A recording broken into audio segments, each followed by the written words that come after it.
मीरा भाईंदरमधील वरसावे आदिवासी जमीन प्रकरणात 7/12 वरून नाव कमी केल्याप्रकरणी मीरा भाईंदरचे तहसीलदार दोषी असल्याचे महसूल मंत्री चंद्रशेखर बावनकुळे यांनी अधिवेशनात सांगितले होते। तसेच कारवाईचे आदेश देऊन अद्यापही कारवाई झालेली नाही।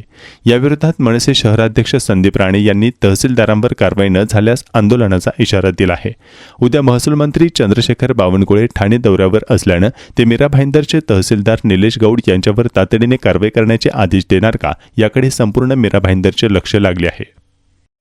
नमस्कार, मी संदीप राणे, शहराध्यक्ष मीरा भाईंदर, महाराष्ट्र मनसेना। तुम्ही बघत असाल मीरा भाईंदरमध्ये अनेक जमिनीचे व्यवहार, जमिनीच्या ह्याच्यामध्ये काळा बाजार असे अनेक या ठिकाणी गुन्हे घडलेले आहेत।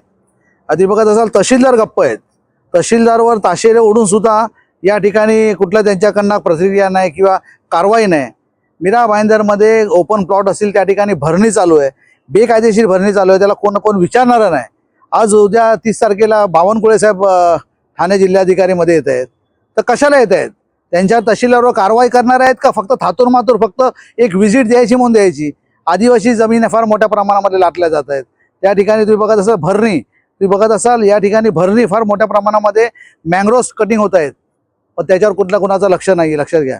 त्यामुळे या तहसीलदारांची बदली होणार की नाही, का फक्त गुलदस्त्यामध्ये काय गोष्टी घडलेल्या आहेत, धडलेल्या आहेत, हे आपण बघणं गरजेचं आहे। त्यामुळे बावनकुळे साहेब येतील, या ठिकाणी त्याच्यावर कारवाई करतील, अन्यथा महाराष्ट्र मनसेनेतर्फे आंदोलन छेडण्यात येईल, हे पण तुमच्या व्हिडिओच्या माध्यमातून सांगतो। लवकरात लवकर कारवाई व्हायला पाहिजे। ज्या गोष्टीमध्ये ताशेरे ओढलेले आहेत, नगरपालिकेचे आयुक्त असतील, नगरपालिकेच्या अधिकाऱ्यांकडनं ज्या ठिकाणी कृत्य घडलेलं आहे, आग लागण्यासारख्या गोष्टी घडलेल्या आहेत, त्याच्यावर कारवाई व्हायला पाहिजे, आमची प्रामाणिक इच्छा आहे। तहसीलदारांची बदली होऊन सुद्धा कुठे घोडं अडलं आहे, हा मोठा प्रश्न आहे।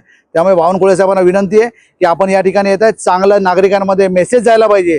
तुमच्या सरकारमध्ये खरोखर एक शक्ती असेल तर याच्यावर कारवाई होईल, अन्यथा महाराष्ट्र मनसेना रस्त्यावर उतरेल, हे तुमच्या माध्यमातून सांगतो। तुर्तास थांबतो। जय हिंद, जय महाराष्ट्र, धन्यवाद।